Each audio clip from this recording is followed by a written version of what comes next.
Doctor Mohammad Yunus রয়টার্সকে একটা interview দিয়েছেন। আমি কিন্তু খুব খুশি হতাম, আমি কিন্তু খোঁজ করছিলাম যে ব্লুমবার্গ ডক্টর মোহাম্মদ ইউনূসের ইন্টারভিউ করেছে কিনা। ব্লুমবার্গ কিন্তু লুৎফে সিদ্দিকের তার সহকারী, বিশেষ সহকারী ইন্টারভিউ করেছেন। ডক্টর মোহাম্মদ ইউনূসের ইন্টারভিউ করেছেন কিনা আমি এখন পর্যন্ত আমার চোখে পড়েনি। দর্শক, আপনাদের চোখে পড়ে নিশ্চয়ই আমাকে সংশোধন করবেন। রয়টার্সকে তিনি একটা ইন্টারভিউ দিয়েছেন এবং সেই ইন্টারভিউতে বাংলাদেশের পত্রপত্রিকায় যেটি হেডলাইন হয়েছে, এবং আমি রয়টার্সের মূল রিপোর্টটিও আবার খুঁজে বের করে সেখানে পড়ার চেষ্টা করে আমি পড়েছি। সেখানে তিনি মূল যে বক্তব্যটি তার, সেটি হচ্ছে শেখ হাসিনার শাসন আমলে বাংলাদেশে যে উচ্চ প্রবৃত্তির কথা বলা হয়েছিল, যে গ্রোথের কথা বলা হয়েছিল, সেটা আসলে ছিল ফেক। তিনি ফেক শব্দটা ব্যবহার করেছেন। এখন ফেকের বাংলা আমরা কি করব? আমি দেখেছি ঢাকার কোনো কোনো পত্রিকা বলেছে সেটা ছিল জালিয়াতি। ফেকের বাংলা জালিয়াতি হয় কিনা আমি নট শিওর, কিন্তু ফেক মানে ভুয়া, মানে নট কারেক্ট, তাই তো? ফুলানো, ফাঁপানো, হোয়াট এভার মেবি আমরা যেভাবে বলি না কেন, তিনি ফেক শব্দটি ব্যবহার করেছেন। তিনি এই বক্তব্যটি উপস্থাপন করতে গিয়ে তিনি ওয়ার্ল্ড লিডারদের, বিশ্ব নেতৃবৃন্দর উপর তার নিজের ক্ষোভ, আক্রোশ ঢেলেছেন। আমি জানি না এটা যদি টেলিভিশন ইন্টারভিউ হতো, তার বডি ল্যাঙ্গুয়েজটা সেই সময় কি ছিল, কেমন ছিল, সেটি দেখলে হয়তো আরও বেশি কিছু ধারণা করা যেত। যেমন আমরা জানি যে ভয়েস অফ আমেরিকার সাথে তিনি যখন ইন্টারভিউটি দিয়েছিলেন আনিস আহমেদের সঙ্গে, এবং আনিস আহমেদ যখন তাকে প্রশ্ন করেছিলেন যে 32 নম্বরে আগুন দিয়ে দেওয়া কিংবা সংখ্যালঘুদের নির্যাতন বা এইসব নিয়ে তিনি খুব ক্ষুব্ধ হয়ে গিয়েছিলেন, উত্তেজিত হয়ে পড়েছিলেন। এবং সেই উত্তেজিত হয়ে তিনি তখন বলেছিলেন যে ছাত্ররা তো বলে দিয়েছে যে আমরা রিসেট বাটন চেপে দিয়েছি, সব অতীত সব কিছু মুছে গেছে। এবং তিনি এই কথাগুলি বলার সময় তার চোখে, মুখে, শরীরে সব জায়গায় যে ক্ষোভ যে ফুটে উঠেছিল, সেটি কিন্তু তার টিভি সাক্ষাৎকারে স্পষ্ট হয়ে উঠেছিল। গ্রোথ নিয়ে রয়টার্সের সঙ্গে কথা বলার সময় তার বডি ল্যাঙ্গুয়েজটা কী ছিল সেটা আমরা আসলে দেখিনি, যেহেতু আমরা রয়টার্সের প্রিন্ট ভার্সনে তার পত্রিকাটি পড়েছি। এই যে তিনি যে বক্তব্যটি দিয়েছেন, সেই বক্তব্য থেকে একটা ধারণা করা যায় যে কোনো কারণে এই জায়গাটায় এসে তিনি খুব এক ধরনের একটা মানসিকভাবে অস্থির হয়ে পড়েছিলেন, কিংবা কোথাও কোনো জায়গায় তার মধ্যে একটা ক্ষোভ কাজ করছিল, যে ক্ষোভটা তিনি ঝেড়ে ফেলেছেন। আমরা জানি যে দাভোসের এই ওয়ার্ল্ড ইকোনমিক ফোরামে শেখ হাসিনা প্রায় প্রতি বছরই অংশগ্রহণ করেছেন, এবং গত যে নির্বাচনটি হয়েছে, সর্বশেষ নির্বাচন, যে নির্বাচনে অলমোস্ট বলতে গেলে যে একেবারে ভোটার যায়নি, সেই নির্বাচনের পরও দাভোসের যিনি প্রধান, তিনি বিবৃতি করে শেখ হাসিনাকে অভিনন্দন জানিয়েছিলেন এবং অনেক ভালো ভালো কথা তার সম্পর্কে বলেছিলেন। তো যাই হোক, সেখানে তিনি বক্তৃতা করতে গিয়ে ওয়ার্ল্ড লিডারদেরকে বলেছেন যেগুলো তোমাদের দোষ। She was in Davos telling everybody how to run a country. যে শেখ হাসিনা নাকি, ডক্টর ইউনূস বলছেন যে শেখ হাসিনা নাকি দাভোসে গিয়ে সবাইকে দেশ কিভাবে চালাতে হয় সেই বিষয়ে নাকি সবাইকে জ্ঞান দেওয়ার চেষ্টা করেছেন। এটা অবশ্য আমি জানি না, আপনারা জানেন কিনা আমি জানি না, যে শেখ হাসিনাকে আদৌ আসলে কি দাভোসে গিয়ে ঠিক এরকম কিছু বাকিদেরকে, ওয়েস্টার্ন ইউরোপিয়ান লিডারদেরকে দেশ কিভাবে চালাতে হয় শেখাতে চেয়েছিলেন কিনা। কিন্তু ডক্টর ইউনূস আমাদেরকে জানাচ্ছেন যে she was in Davos telling everybody how to run a country. Nobody questioned that. কেউ তাকে এটা নিয়ে কোনো প্রশ্ন করে নাই। That is not a good world system at all. এবং এই যে কেউ তাকে প্রশ্ন করে নাই, যে শেখ হাসিনা এসে যখন সবাইকে শেখানোর চেষ্টা করেছে যে কিভাবে রাষ্ট্র চালাতে হয়, this is not a good world system, এটা তিনি সেখানে বলছেন। তার বক্তব্যে এক ধরনের ক্ষোভ আছে, এক ধরনের আক্ষেপ আছে, সেটা বলা যায়। এবং তিনি সরাসরি বলছেন the whole world is responsible for making that happen. এবং এই যে শেখ হাসিনা যে বলছে তার যে উচ্চ প্রবৃত্তি, একটা ফেক উচ্চ প্রবৃত্তি সারা ওয়ার্ল্ডে তিনি তুলে ধরেছেন, এইটাকে বাস্তবায়ন করাটা যেটা হয়েছে সেটার জন্য সারা বিশ্বকে তিনি দায়ী করেছেন। She said, our growth rate surpasses everybody else. সবার গ্রোথ রেটকে ছাড়িয়ে গেছে আমাদের, বাংলাদেশের প্রবৃত্তির হার। ফেক গ্রোথ রেট, কমপ্লিটলি, সম্পূর্ণভাবে এটা হচ্ছে একটা ফেক গ্রোথ রেট। এটা হচ্ছে আমি রয়টার্স থেকে পড়েই আপনাদেরকে শুনলাম তার ইন্টারভিউ, তিনি যা বলেছেন। এটা ছিল ডক্টর মোহাম্মদ ইউনূসের বক্তব্য সেখানে। এখন শেখ হাসিনার এই যে গ্রোথ রেট, বাংলাদেশের স্ট্যাটিস্টিক্স নিয়ে বিভিন্ন সময় বাংলাদেশের অর্থনীতিবিদরাও, বাংলাদেশের বিভিন্ন সংগঠনও প্রশ্ন তুলেছেন সেটি নিয়ে। কিন্তু বাংলাদেশের বিগত সময়ের প্রবৃত্তি পুরোটাই যে একেবারে ফেক ছিল, একেবারেই ঠিক ছিল না, বিষয়টি কি সেরকম? রয়টার্স কিন্তু এই ইন্টারভিউটি যখন তারা ছেড়েছে, রিলিজ করেছে, তার সঙ্গে রয়টার্স তাদের নিজস্ব একটা অ্যানালাইসিস, একটা বক্তব্য সেখানে যোগ করে দিয়েছে।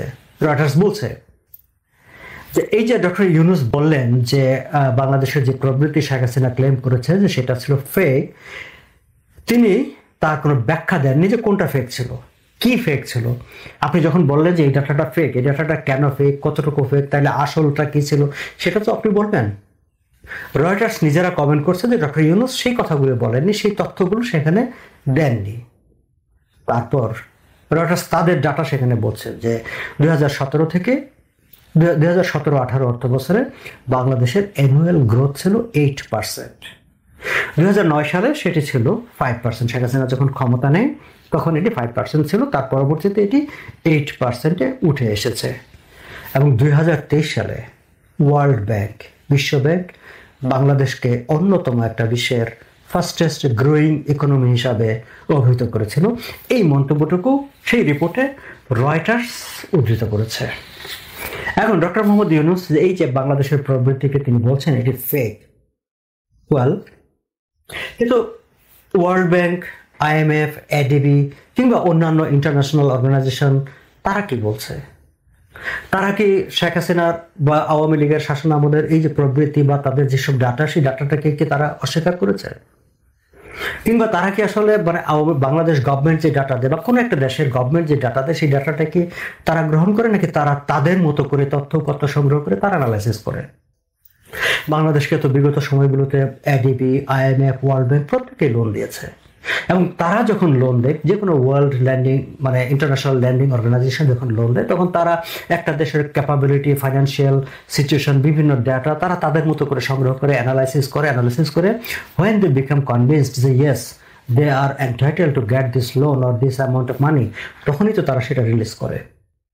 এবং আমরা দেখেছি যে ওয়ার্ল্ড ব্যাংক কিংবা IMF কিংবা ADB তারা তাদের ওয়েবসাইটে যে বিগত সময়গুলোর যেই ডাটা বা ইকোনমিক যে তথ্য উপাত্ত তারা উল্লেখ করেছে, সেখানে কিন্তু আমি ওয়ার্ল্ড ব্যাংক থেকে যদি উল্লেখ করি, তারা কিন্তু বলছে যে 2010 থেকে 2023 সাল পর্যন্ত বাংলাদেশ বলছে, ওয়ার্ল্ড ব্যাংক এভাবে বলছে যে Bangladesh economy maintain 7.8% growth all through, এবং 2010 থেকে 2023-এ 6.4% গ্রোথ ছিল। এটা ওয়ার্ল্ড ব্যাংকের ওয়েবসাইটে দেওয়া আছে। আমি এই ভিডিওটি করার আগ মুহূর্তে ওয়ার্ল্ড ব্যাংকের ওয়েবসাইটে ঢুকে এগুলো একটু আমি দেখার চেষ্টা করেছিলাম।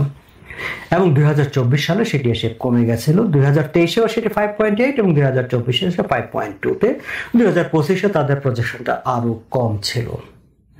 ADB কিংবা IMF তারাও কিন্তু ঠিক 2025-এর প্রজেকশনটা ছিল 4%।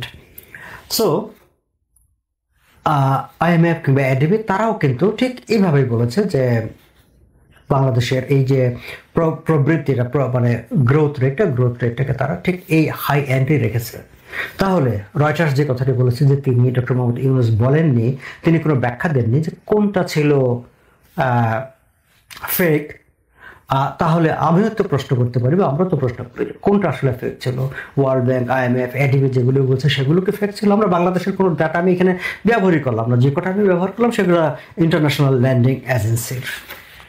একই সঙ্গে আরও একটা প্রশ্ন করি, কারণ এই দাভোসের ইন্টারন্যাশনাল ফোরামে ডক্টর মোহাম্মদ ইউনূস অর্থ পাচারের ব্যাপার নিয়েও তিনি কথা বলেছেন, এবং বাংলাদেশ থেকে গত 2009 থেকে 23 এরকম সময়ে $150 বিলিয়ন পাচার হয়েছে বলে একটা কথা বলা হয়ে থাকে। ইকোনমির গ্রোথ যদি নাই হয়ে থাকবে, বাংলাদেশের ইকোনমি যদি এক্সপান্ডেড নাই হয়ে থাকবে, তাহলে এই যে এত টাকা পাচার হয়ে গেছে বলে আমরা বলছি, সেই টাকাটা কোথেকে গেল?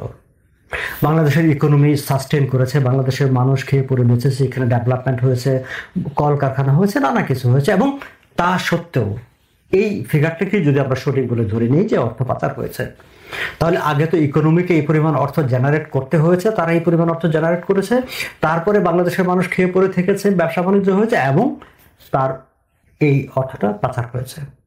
তাহলে তো সেই জিনিসে দাঁড়ায় যে রিয়েলি বাংলাদেশ, ওয়ার্ল্ড ব্যাংক যেটাকে বলেছে যে বাংলাদেশ হচ্ছে একটা one of the fastest growing economy, তাহলে তো বাংলাদেশ তাই ছিল বিগত সময়টাতে একটা ফাস্টেস্ট গ্রোয়িং ইকোনমি হিসাবেই বাংলাদেশ এগিয়ে গেছে, এবং ইকোনমিটা এগিয়ে গেছে বলেই এত টাকা পাচারের পরেও বাংলাদেশের ইকোনমি একেবারে কলাপস করেনি বা এখনো সেটা সাস্টেইন করছে। তাহলে আমরা কেন বলছি একটা ইন্টারন্যাশনাল ফোরামে গিয়ে আমরা বাংলাদেশের প্রবৃত্তিকে, বাংলাদেশের পুরো অবস্থাটাকে একটা নেগেটিভলি আমরা প্রেজেন্ট কেন করছি, এবং প্রেজেন্ট করে আমরা কি লাভ কি পেয়েছি বিনিময়ে? আমার পাশের দেশ ইন্ডিয়া 20 লাখ crore রুপির ইনভেস্টমেন্ট বিজনেস সেখান থেকে নিয়ে এসেছে, আর আমরা 47টা কিংবা 50টার মতো বৈঠক করে কেবলমাত্র বাংলাদেশের একটা নেগেটিভ ফিগার চিত্র সেখানে তুলে ধরে এসে বলছি যে 47টা মিটিং করে 47টা মিটিং করার সাফল্য আমরা অর্জন করেছি। দর্শক, এ হচ্ছে আমাদের সোনার বাংলা, স্বপ্নের বাংলাদেশ। এভাবে এখন চলছে বাংলাদেশের শাসন।